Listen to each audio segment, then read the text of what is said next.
¿Qué tal? Bienvenidos a esta nueva sesión de macroeconomía. A nombre del Colegio de Empresarios, el mío propio, Marco Tulio Cisneros, su servidor, les da la más cordial bienvenida a esta nueva sesión. En este nuevo capítulo que vamos a comenzar, vamos a ver ya el tema 4 en esta sesión séptima. Después de ya haber recorrido un buen tramo de la macroeconomía básica, vamos a adentrarnos ya en lo que es la política económica. En esta sesión 7, primero vamos a abarcar la política fiscal y después la política monetaria.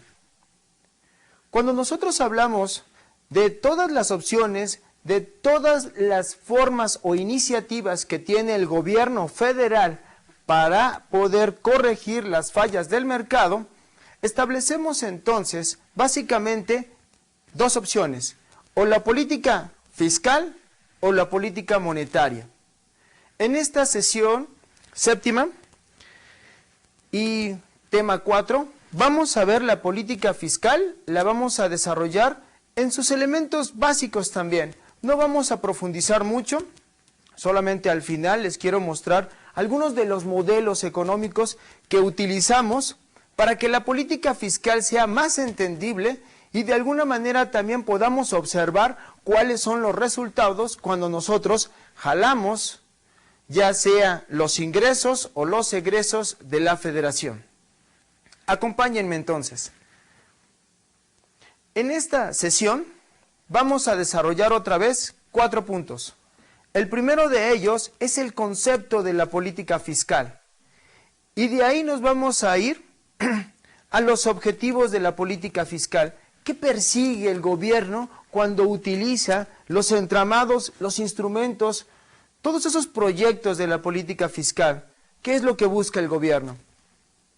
Después vamos a ver un poco más a detalle esos instrumentos y vamos a terminar con los modelos de política fiscal. Uno de los modelos que más nos gustan a los economistas es un modelo keynesiano de Hicks de los 50s, desarrollado ya desde unos años después, un año después del planteamiento keynesiano de 1936, y es el modelo ISLM. Ese modelo ISLM no lo voy a desarrollar completamente aquí en esta presentación, pero sí lo voy a utilizar para que se pueda entender mejor tanto la política fiscal como la política monetaria. Como no es parte de su temario, no voy a profundizar mucho en él, solamente lo voy a tomar como referencia. Pues bueno, continuamos entonces.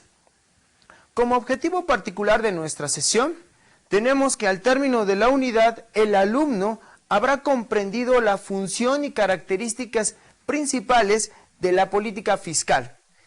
Como objetivos específicos, vamos a tener que esta sesión el alumno podrá conceptualizar lo que es la política fiscal. Además, podrá establecer dentro de su entorno objetivos de política fiscal y comprenderá las dos opciones de política fiscal que se plantean en la actualidad. Bien, como introducción, antes de ver inclusive política fiscal, yo sé que ustedes tendrían la duda de dónde viene, de dónde proviene la política fiscal. Podríamos nosotros decir que la política fiscal es parte del arsenal económico del Estado. ¿A qué me refiero con ese arsenal? Le llamamos nosotros a todas esas iniciativas política económica. En sus clases de economía, de teoría económica, la parte fundamental era dividir la economía. Nosotros dividimos la economía en política económica y economía política. En la economía política lo que vemos son algunas categorías fundamentales como es el trabajo, el valor, el precio de las mercancías, la mercancía misma, etc.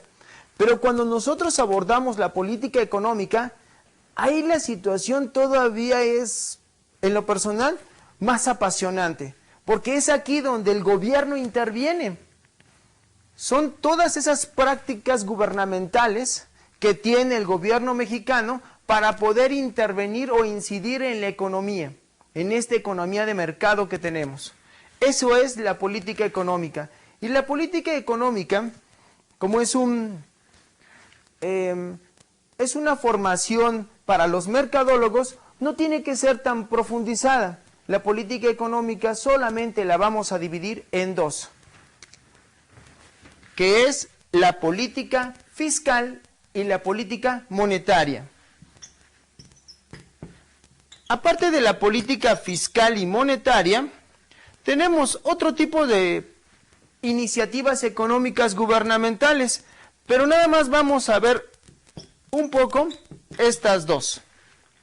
También podemos incorporar, nada más señalándolas, podemos señalar la política cambiaria, la política comercial, podemos señalar varias, pero vamos a enfocarnos entonces a la nuestra. ¿Qué es política fiscal? La política fiscal y monetaria finalmente son las dos herramientas macroeconómicas principales. Para que la economía crezca a una tasa razonable, se necesita o se busca un equilibrio macroeconómico, buscando sobre todo el control de uno de los problemas fundamentales que conocemos como inflación.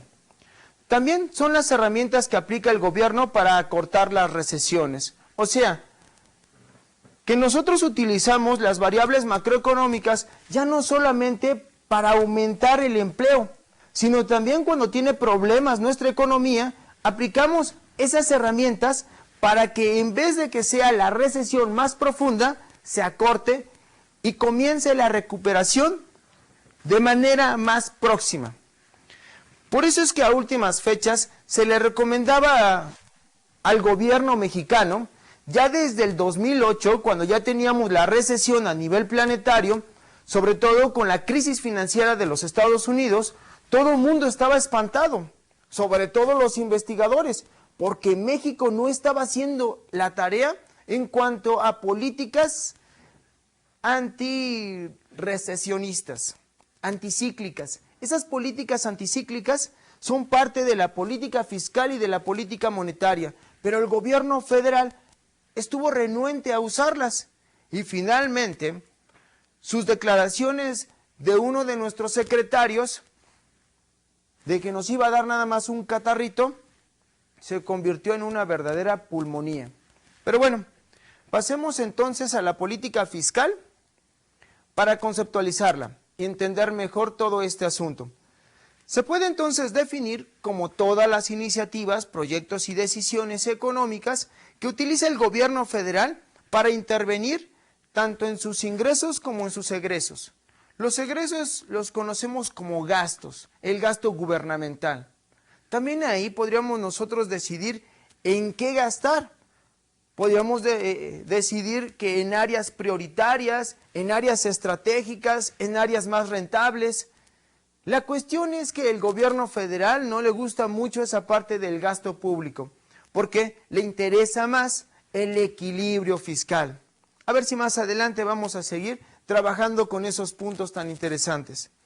Otra forma de conceptualizar es como una rama de la política económica que configura el presupuesto del Estado y sus componentes, el gasto público y los impuestos como variables de control para asegurar y mantener la estabilidad económica. En este punto habría que mencionar que el Estado también, por medio de la Secretaría de Hacienda y Crédito Público y del Congreso de la Unión, trabaja año con año con algo como que conocemos como presupuesto de ingresos de la Federación y presupuesto de egresos de la Federación. Es ahí donde el gobierno federal establece las políticas fiscales de cómo va a llegarse de sus ingresos y cómo va a distribuir esos ingresos en los diferentes órdenes gubernamentales o en las diferentes inversiones que tiene a su alcance. Y bien, terminemos en cuanto a los conceptos con la política fiscal.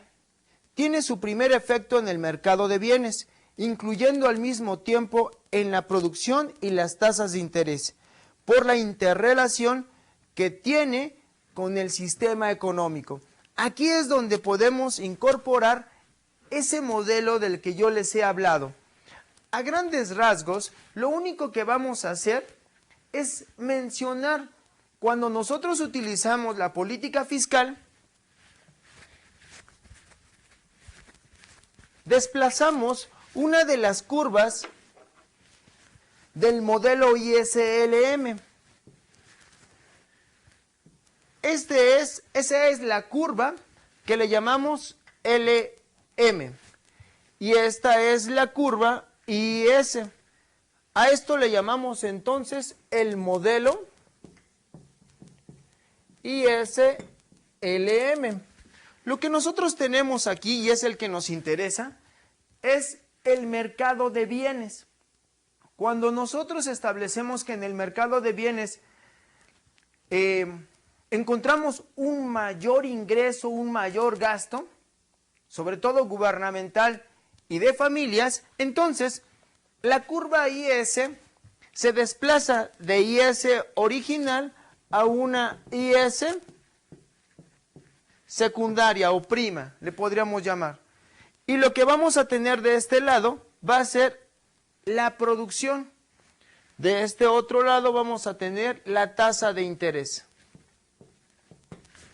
En este modelo vamos a establecer entonces que la política fiscal está planteada con la curva IS. Cuando nosotros tenemos una política fiscal que queremos nosotros promover, entonces la curva IS se desplaza hacia arriba. Cuando nosotros queremos una política fiscal reduccionista, que más adelante la vamos a tratar, entonces la curva IS se desplaza hacia abajo. Pero observen que en cada uno de esos desplazamientos tenemos una curva IS diferente. Cuando tenemos una curva IS expansiva, también aumenta lo que conocemos como la producción. La producción de equilibrio siempre la vamos a establecer como I0. Y entonces, la producción I1, 0, esa es cuando encontramos el desplazamiento.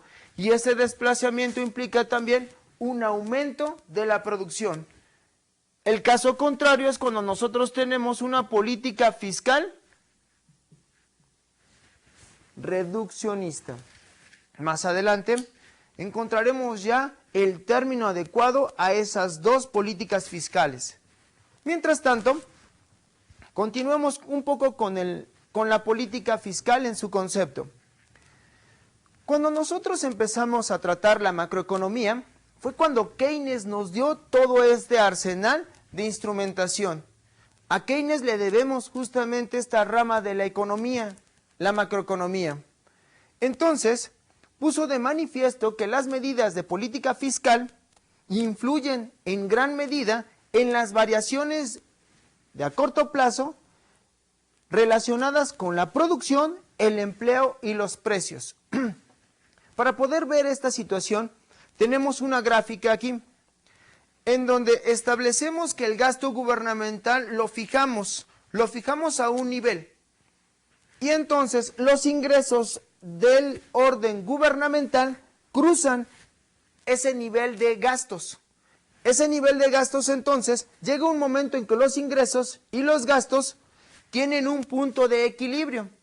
Cuando nosotros iluminamos las dos partes, decimos que de ese punto de equilibrio para atrás encontramos un área roja que le llamamos punto de déficit gubernamental, que quiere decir que nosotros tenemos menos ingresos de los gastos que estamos en ese momento devengando. De la misma manera, de ese punto de equilibrio en adelante, tenemos lo que conocemos como un superávit en política fiscal o en el gasto gubernamental. Así le podemos llamar déficit, equilibrio y superávit. Todos los gobiernos del mundo lo que pretenden es estacionarse en la parte verde de esta pequeña gráfica, que llamamos nosotros superávit. Continuando entonces, vamos a pasar a los objetivos de la política fiscal. La actividad financiera del Estado desempeña una gran cantidad de cuestiones en las sociedades modernas, pero utilicemos nada más tres funciones básicas. Una función es la de asignación de recursos, otra función es de redistribución y la última función es de estabilización de la economía. Esas tres funciones, a ver si las podemos tratar, no en detalle, nada más mencionarlas, qué es cada una de ellas.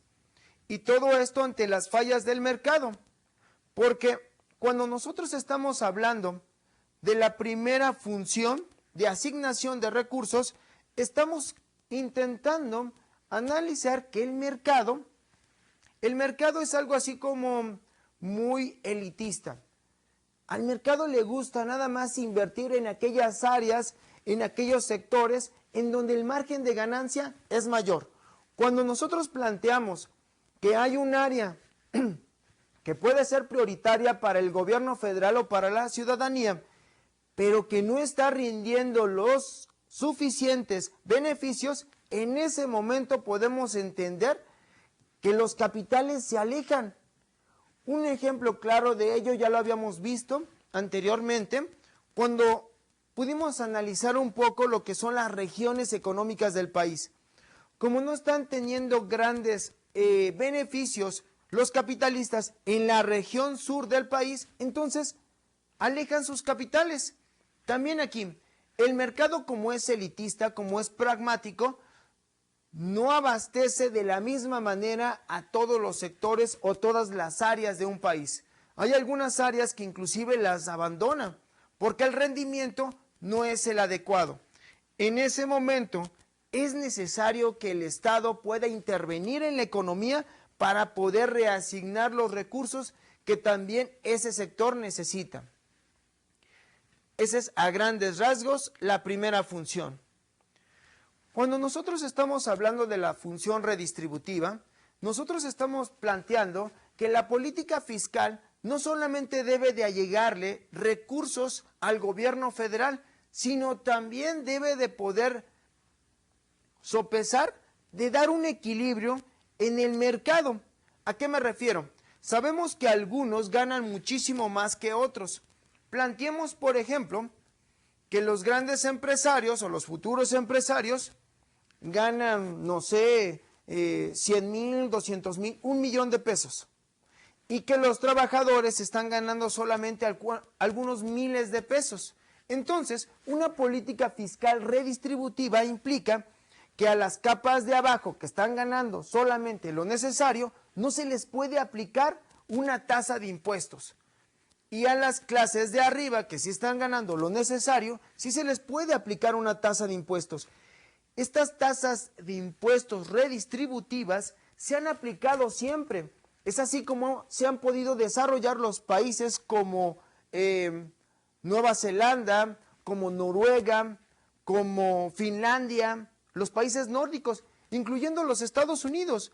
En los Estados Unidos podemos ver que hay una redistribución del ingreso en el sentido de que entre más ganas, más tienes que aportarle al gobierno federal, teniendo una gran capa de los de abajo que no pagan o pagan mínimo de impuestos.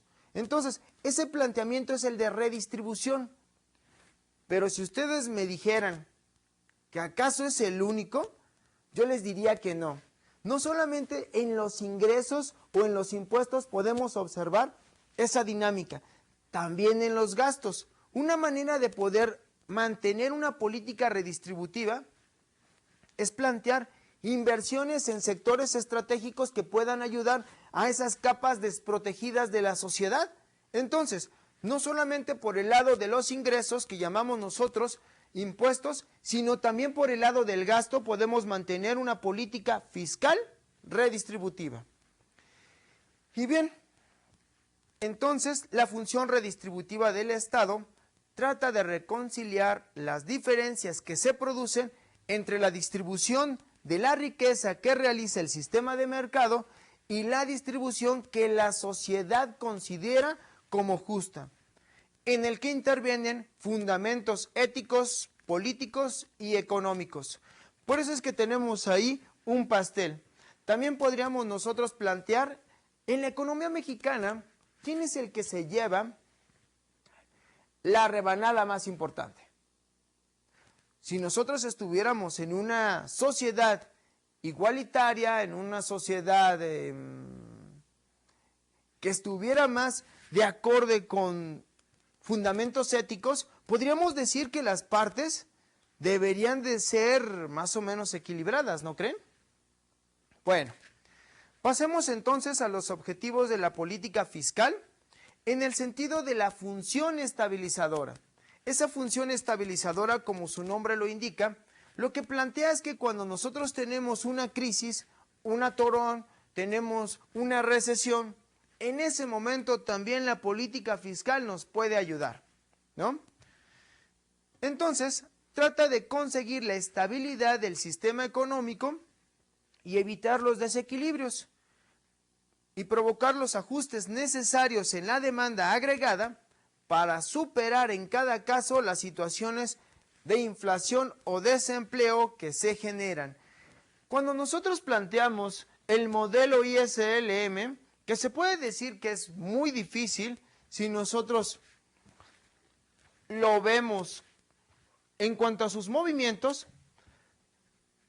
cuando nosotros eliminamos algunas partes, si nosotros trabajáramos nada más con el modelo ISLM en la parte de equilibrio, podríamos nosotros establecer de forma más rápida cuál es el punto objetivo, no solamente de la política fiscal, sino también de la política monetaria y de la política económica en general.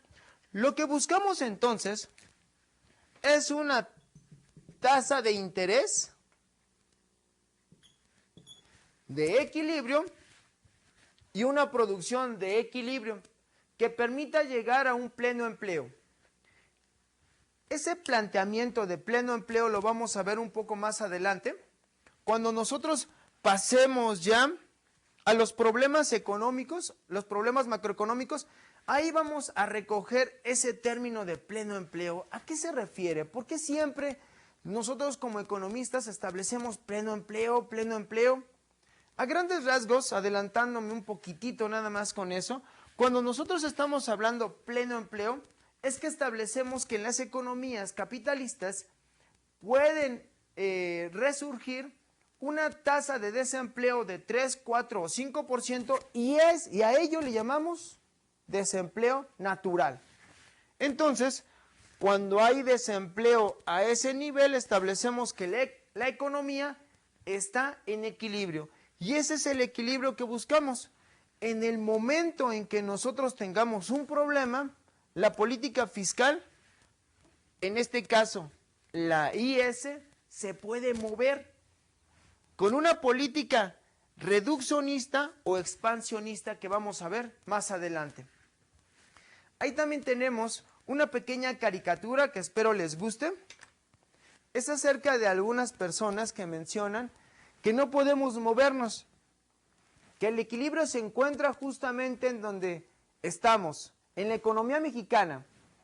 Ahí estamos en equilibrio, que nadie se mueva porque perdemos la política de estabilidad, ¿no? Ese es un pequeño, una pequeña caricatura para ustedes. Y bien, llegamos a un pequeño ejercicio de reflexión. La pregunta primera es, ¿en qué lugar se encuentra México en cuanto a distribución del ingreso? Pregunta 2. ¿Con cuántos magnates cuenta México en la lista de Forbes actualmente? Pregunta 3. ¿Cuál es el salario mínimo en España, Estados Unidos y México? Solamente les daré unos cuantos minutos mientras tomo un poco de agua para poder resolver estas 3 preguntas. Esta vez no se las voy a dejar de tarea.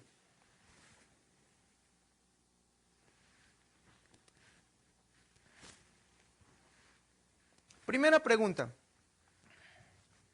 Si ustedes, si al caso, se les ocurrió decir que el país más desigual del mundo es México, están en lo correcto. En cuanto a los magnates, también es una pregunta muy sencilla. hasta hace algunos años teníamos solamente 10 grandes magnates en la lista de Forbes. Actualmente contamos aproximadamente con 20 grandes magnates en la lista de Forbes. ¿Qué es la lista de Forbes? Simplemente los empresarios que tienen en su haber más de $1,000 millones. México ya tiene 20. Y en cuanto al salario mínimo, casi a todos mis alumnos yo les menciono que el salario mínimo en México tranquilamente debe de girar en torno a los 10,000 pesos. Pero España no tiene un salario de 10,000, tiene un salario aproximadamente de unos 12,000 pesos. 12,000 pesos haciendo la conversión. Si nosotros nos vamos a Estados Unidos, ese salario mínimo aumenta drásticamente. Son casi 28,000, 30,000 pesos mensuales como salario mínimo. Y entonces México tiene un salario mínimo de 1,750, 1,770 pesos mensuales, salarios mensuales. Ya tenemos el cuadro completo. México, 1,770. España, 12,000. Estados Unidos, 28,000, casi 30,000 pesos, ¿no? Ese es el escenario en cuanto al salario mínimo. Un pequeño ejercicio. Sigamos entonces con nuestro tema fundamental, que es política fiscal, y ahora vamos con los instrumentos. Los instrumentos sugeridos por los keynesianos que recogen la política fiscal son: 1. La variación en el gasto público. 2. La variación de los impuestos. 3. El gasto público aquí nada más serían 2. Variación del gasto público y variación de los impuestos. Aunque nosotros podríamos incorporar otro instrumento de política fiscal importantísimo, que es también el creador, el hecho de que sea también el gobierno federal productor, ¿no? Productor de mercancías. En algunos momentos podemos establecer que hay algunas necesidades prioritarias para la sociedad. Una de ellas, hay que recordarlo, que no es gratis, es la limpia. Otra de ellas son todos los servicios urbanos de una ciudad, tampoco son gratis, y todos ellos también corren por cuenta del Estado. Entonces también puede ser empresario en algún momento. Esa es otra variable de política fiscal que podemos incorporar. Pero aquí, del gasto público, el más trascendente es precisamente la inversión pública. Pero esta inversión pública se puede hacer de diversas maneras. Ahorita les estaba yo diciendo que esa inversión pública puede ser inversión productiva en sus propias empresas. Recordando que ahorita ya casi no tiene el gobierno federal empresas propias. Son empresas que nosotros llamamos de capital mixto. Es capital no solamente nacional o público, sino también privado, nacional e internacional. Pero bueno, ese rubro de gasto público es muy interesante. A últimas fechas el Estado prefiere la variación de los impuestos. En los países desarrollados prefiere la baja de los impuestos. Creo que en ese sentido el gobierno federal mexicano también ha preferido la disminución en los impuestos, pero no de todos los sectores. Bien, entonces sigamos con la variación del gasto público, también llamada inversión pública. Es cuánto dinero gasta el Estado en pagar los proyectos públicos como carreteras y construcciones de diversa índole. Conjunto de gastos realizados por el gobierno en bienes y servicios para el Estado. En el gráfico se observa el número de científicos por cada 1,000 empleados de algunos países. En el caso de México, nosotros tenemos la fabulosa suma de 1.2 científicos por cada 1,000 habitantes. En cambio, podemos ver que Finlandia tiene casi 16 científicos por 1,000 habitantes. Es casi de 1 a 15.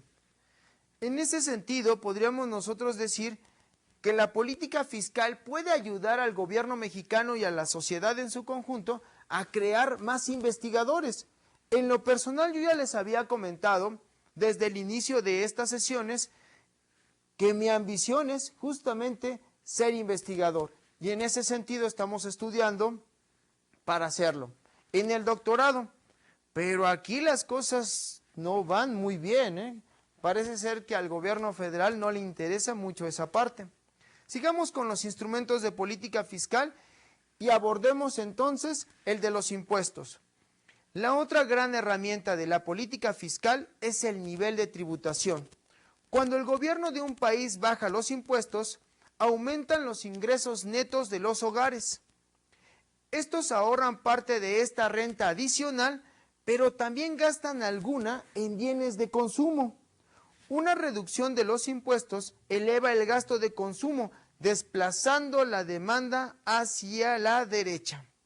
Cuando nosotros bajamos impuestos, en este caso a los consumidores tienen más dinero para poder consumir diversas mercancías del mercado.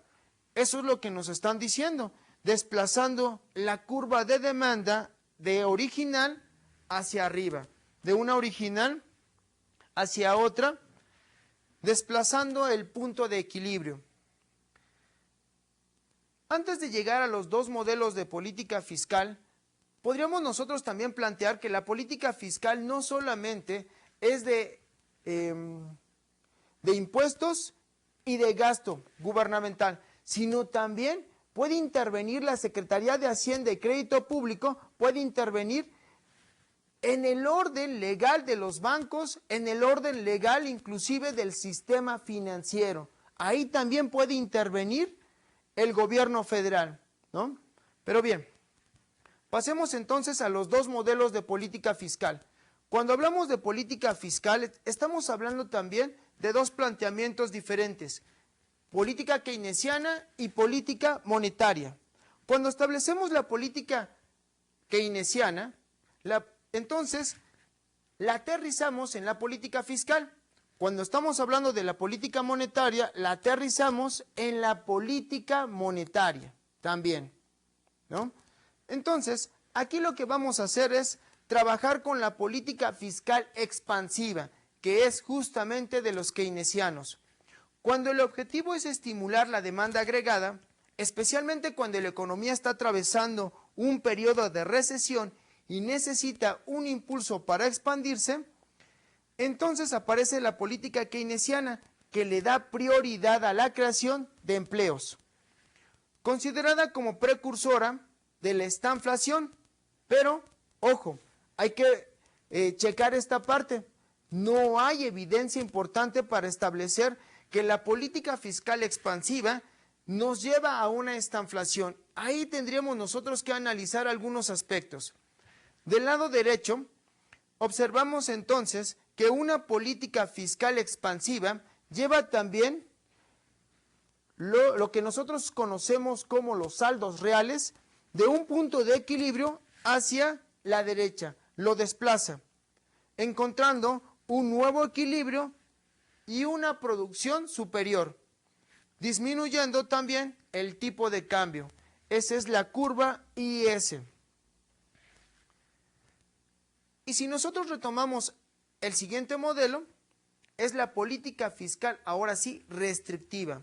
Cuando el objetivo es frenar la demanda agregada, por ejemplo, cuando la economía está en un periodo de excesiva expansión y tiene la necesidad de frenarse por la excesiva inflación que está creando, entonces tenemos como resultado una política fiscal restrictiva.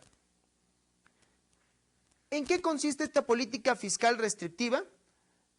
En dos cosas. Primero, nosotros establecemos un límite, le podríamos nosotros llamar de déficit fiscal. Podemos establecer que el déficit fiscal es de 1%. Entonces, el gobierno federal no puede rebasar ese 1% de déficit fiscal. O inclusive, cuando tenemos una política fiscal restrictiva radical, bajamos no solamente a 1% de déficit, sino a nada. Hay periodos, sobre todo en esta era neoliberal, en donde la política fiscal restrictiva ha permitido al gobierno federal manejarse con un equilibrio fiscal. ¿Eso qué quiere decir? Que reduce el gasto gubernamental a niveles en los cuales encontramos también los ingresos. Entonces, el gasto y el ingreso están en equilibrio. En ese aspecto podemos nosotros hablar de política fiscal restrictiva. La política fiscal expansiva es cuando nosotros elevamos más allá del equilibrio, elevamos los gastos gubernamentales creando un déficit. Cuando nosotros tenemos una política fiscal expansiva, podemos plantear hasta un 5% de déficit fiscal. Aquí, en una política fiscal restrictiva, no nos lo permitimos. Entonces, las políticas fiscales expansivas utilizan un aumento en el gasto público para incrementar la producción y reducir el paro. Bajar los impuestos para aumentar la renta disponible de las personas físicas, lo que provocará un mayor consumo y una mayor inversión de las empresas. En conclusión, un desplazamiento de la demanda agregada en sentido expansivo. Las políticas fiscales restrictivas utilizan una reducción del gasto público para bajar la producción, subir los impuestos para que la gente no gaste tanto y las empresas puedan invertir menos. Así la demanda agregada se desplaza hacia la izquierda. Esos son los dos modelos de política fiscal, expansiva o restrictiva. Tal pareciera que la restrictiva es cuando nosotros estamos en crisis. Lo irónico del asunto es que entonces la economía mexicana siempre ha trabajado en crisis en los últimos 30 años, porque el gobierno federal se ha manejado con una política fiscal restrictiva. En cambio, la política fiscal expansiva es la que busca mayor empleo y mayor producción. Ese planteamiento se quedó en el pasado. Se dice que esa política fiscal ya no es de estos tiempos y se quedó en la década de los 70. Bien, resumamos entonces nuestra sesión. En esta sesión pudimos trabajar con la definición de política fiscal. También incorporamos los principales objetivos de la política fiscal. Repasamos algunos instrumentos de la misma y aterrizamos en dos modelos de política fiscal principales que utilizan los diferentes países del orbe. Si nosotros utilizáramos el caso de México y Estados Unidos, México utiliza una política fiscal restrictiva y Estados Unidos una política fiscal expansiva. Tal vez por eso los resultados, ¿no? Bien, vamos con las preguntas o las situaciones para reflexionar. Además de las políticas fiscales expansivas y restrictivas, ¿existen otras alternativas? La siguiente, ¿se puede lograr el crecimiento económico con equilibrio económico con base a la política fiscal? ¿Qué tipo de política fiscal ha logrado los mejores resultados? ¿Qué les parecen estas tres preguntas?